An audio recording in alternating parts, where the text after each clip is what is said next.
कोटि जन्म अपराधों को सतगुरु पल में काटे।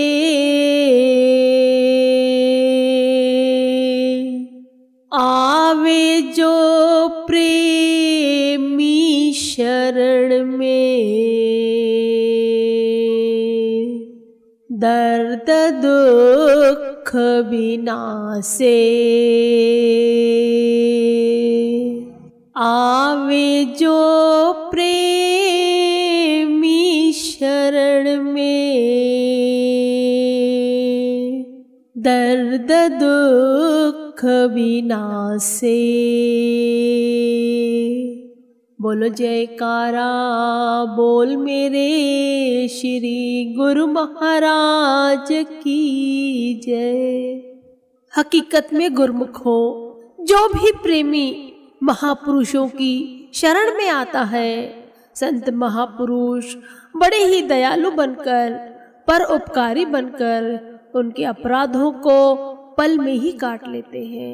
उनके दर्द दुखों को महापुरुष पल में ही नाश कर देते हैं, क्योंकि उनका बिरध है अपने भक्तों की लाज रखना, अपने भक्तों की रक्षा करना। भक्तों की रक्षा करने के लिए संत महापुरुष वैकुंठ धाम छोड़कर भी वहां पर पहुंच जाते हैं जहां भक्तों को उनकी जरूरत होती है। सिर्फ आवश्यकता है पुकारने की, सच्चे दिल से, सच्चे हृदय से। जो भी महापुरुषों की चरण शरण ग्रहण करता है, संत महापुरुष उनकी पल पल रक्षा करते हैं। हम गुरुमुख नित्य प्रति श्री गुरु महिमा में भी पढ़ते हैं, गुरु की ओट सदा उरधारी, रक्षा करते बन महतारी, गुरु सम दूजा को हितकारी, शरण पड़े की विपदा टारी। जो भी प्रेमी संत महापुरुषों का ओट आसरा लेते हैं, संत महापुरुष भी उन गुरमुखों पर, उन प्रेमियों पर बलिहार जाते हैं, उनकी रक्षा करते हैं। जैसे माता पिता अपने बच्चों की रक्षा करते हैं, वैसे श्री गुरु महाराज जी भी अपने बच्चों की रक्षा करते हैं। गुरु सम दूजा को हितकारी, शरण पड़े की विपदा टारी। श्री परमहंसों के जैसा संपूर्ण ब्रह्मांड में कोई भी नहीं है जो गुरुमुखों की रक्षा करता हो, क्योंकि उनको बहुत ही चिंता रहती है अपने प्रेमियों की। इसलिए वे अपना तन मन न्यौछावर कर अपने प्रेमियों के लिए भागे चले आते हैं, उनकी रक्षा करते हैं। किंतु शरण पड़े की विपदा टारी, उसके लिए गुरुमुखों को संत महापुरुषों की शरण में आना जरूरी है। आप कहेंगे कि घर बैठे ही महापुरुष हमारी रक्षा करें, तो ये हमारी मनमति है।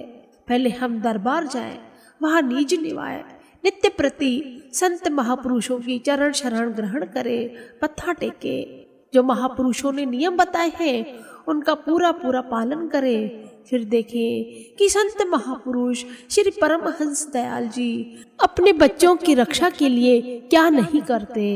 गुरुमुखों, कमी तो हमारे में है हकीकत में, क्योंकि हम सच्चे दिल से संत महापुरुषों को याद ही नहीं करते। जो प्रेमी, जो गुरुमुख संत महापुरुषों पर अपना तन मन धन सब न्यौछावर करते हैं, तो संत महापुरुष भी उन पर अपना सब कुर्बान कर देते हैं। गुरुमुख प्रेमी जितना प्यार महापुरुषों से करते हैं, उससे ज्यादा कई गुना अधिक, कई गुना संत महापुरुष अपने प्रेमियों से करते हैं। इसमें कोई भी संशय नहीं है। जरूरत है केवल उस एहसास की, उन एहसानों की जो महापुरुष हम पर करते हैं। इसी प्रकार की एक श्री लीला हमारे हृदय सम्राट घट घटवासी श्री पंचम महाप्रभु जी की। जब सन 1986 में पंचम महाप्रभु जी ने महात्मा जी श्री शुद्ध ब्रह्मानंद जी की विनय पर बिलासपुर में कृपा फरमाई, वहां पर श्री परमहंस अद्वैत मत का कोई भी आश्रम नहीं था। इसीलिए पंचम महाप्रभु जी ने एक प्रेमी भक्त के घर कृपा फरमाई और श्री आज्ञा फरमाई कि इसी कॉलोनी में ही आश्रम बनाने हेतु किसी स्थान को खरीद लो। श्री आज्ञा को शिरोधार्य कर प्रेमी भक्तों ने वहां एक प्लॉट लिया और उस पर निर्माण कार्य प्रारंभ कर दिया। वह आश्रम सन 1995 में बनकर तैयार हो गया। उच्च संस्कारी रूहें वहां आकर आध्यात्मिक लाभ उठाने लगी। बिलासपुर से 2.5 घंटे का सफर तय करके जब पंचम महाप्रभु जी ने कोरबा में कृपा फरमाई, यहाँ की धरती के नीचे कोयले की खदानें हैं। कोयला निकालने के लिए पहले बारूद आदि विस्फोटक पदार्थों से विस्फोट किया जाता है। यह विस्फोट इतना धमाकेदार होता है कि पूरी जमीन हिल जाती है। श्री दर्शन खुले हुए थे, अचानक ही विस्फोट होने से जमीन हिलने लगी तो संगत भयभीत होकर शोर करने लगी कि भूकंप आ गया। महाप्रभु जी ने उन्हें निर्भय करते हुए फरमाया, इस स्थान का नाम कोरबा नहीं ओ रब्बा होना चाहिए, अर्थात कोरबा नहीं ओ रब्बा होना चाहिए। रब यानी परमात्मा। जो प्रेमी परमात्मा को याद करेंगे तो उन्हें कोई भी भय नहीं सताएगा, वे निर्भय हो जाएंगे। परमात्मा की याद है तो सब आबाद है और आबाद ही रहेगा। जैसे वाणी में भी कहा है, परमेश्वर ते भुलिया व्यापन सबे रोग। जो मालिक की याद से गाफिल रहता है वह कई तरह के रोगों का शिकार हो जाता है। इसलिए गुरुमुखों का यह कर्तव्य है कि वह हर पल अपनी सुरती को नाम स्मरण में लीन रखे, भक्ति के 5 नियमों की पालना करे, 2 घंटे भजन अभ्यास नित्य प्रति करे, अपने जन्म को सकारत करे। महात्मा शुद्ध ब्रह्मानंद जी आंतरिक गुण रहस्यों को जानते हुए आध्यात्मिक सत्संग किया करते, जिसे श्रवण कर अधिकारी संस्कारी श्रोताओं के अंतर हृदय में आत्मिक आनंद का झरना प्रस्फुटित हो उठता। उनकी वाणी में इतना ओझ भरा हुआ था जो आंतरिक कपाट खोल देता। गुरुमुख प्रेमी जन उनके सत्संग से इतने लाभान्वित होते, वे सदैव नियमबद्ध रहते। सेवा भजन सुमरण मानो उनके जीवन का प्रमुख अंग बन गया। श्री परमहंस दयाल जी की अनुपम भक्ति का अमृत पिलाने के लिए स्वामी जी श्री शुद्ध ब्रह्मानंद जी ने सागर, दमोह, कटनी, भाटापारा, भिलाई, टाटानगर, अकोला, हिंगणघाट, कामठी, अमरावती, धमतरी, मंडला, भालाघाट, जलगांव, शहडोल, दुर्ग आदि शहरों में सत्संग आश्रमों का निर्माण करवाया और सन 2004 तक तन प्राण से सत्संग की सेवा में संलग्न रहे।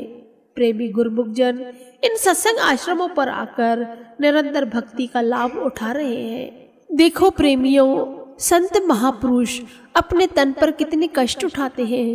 किस लिए? हम गुरुमुखों के लिए। हर शहर में, हर गांव में हमारे श्री परमहंसों का डंका बज रहा है। वहां पर आश्रम बन रहे हैं, कई जगह बन भी चुके हैं, इसलिए कि गुरुमुख प्रेमी वहां जाकर भक्ति से अपने जीवन को सफल बनाए, भक्ति का लाभ प्राप्त करें, भक्ति रूपी अमृत पिए, जिससे उनके जीवन में दुख दर्द तकलीफें सब नाश हो जाएंगी।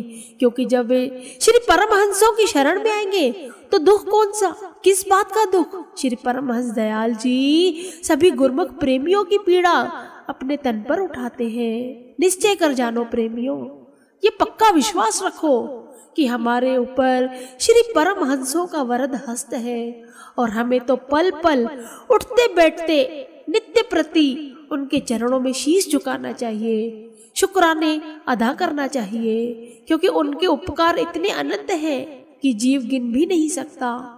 उनके उपकारों को याद करते हुए बार बार यही शुक्राने करते रहे।